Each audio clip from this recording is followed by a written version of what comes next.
Here we are at the Cold War's convention in Gettysburg, Pennsylvania in February 2025 with another iteration of the Wyse Fork Battle. You may recall a couple weeks ago we did Wyse Forks down at the muster in Williamsburg. Bill made a few tweaks in the rules to make it flow a little better, and we're trying it again. And we have 8 great players here to push the lead around and roll the dice and get it done. You may recall, or you may not, that the Wyse Forks was a 3-day battle, sort of a mini Gettysburg in a way, fought on the 8th, 9th, and 10th of March, 1865 in Kinston, North Carolina. On the first day, the Union attacked the Confederate entrenchments and was repulsed. On the second day, a brilliant flanking move by the Confederates drove the Union back a mile or two to some high ground, where they dug in and received the assault that Braxton Bragg ordered on the 10th. That assault historically was bloodily repulsed, and the Union won the battle, and 2 weeks later the South surrendered. In our game, history did not quite repeat itself.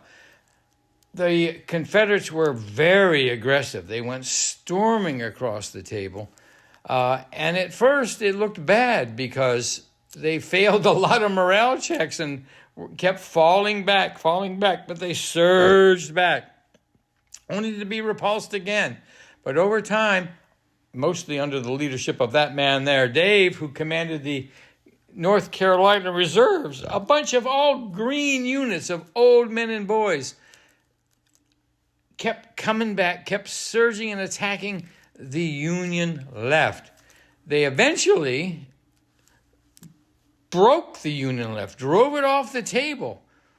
But that's only part of the story. All down the line, the fighting was give and take, ebb and flow. Very bloody game, but the Union, have to say, failed on the whole to win the battles. They had their moments, but in the end, it didn't work at all. And you can see that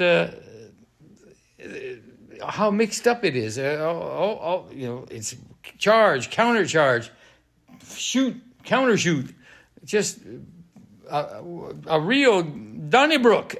But they kept coming. The Carolina Reserves were literally old men and boys, no training, called impressed in the service, I should think. But they were under the brilliant command of Dave, who really performed miracles with these guys. All green units. Here is Jim Shaw, who won the prize for the game, being the best player in the game. Here's Dave, who oddly didn't win it, but and here's Scott Mingus, the well-known and world-famous author and Civil War historian. And here's Bill, who's just touting the fact that we raised over $600 for the Wyse Fork battlefield. And here's Goober just rolling in it.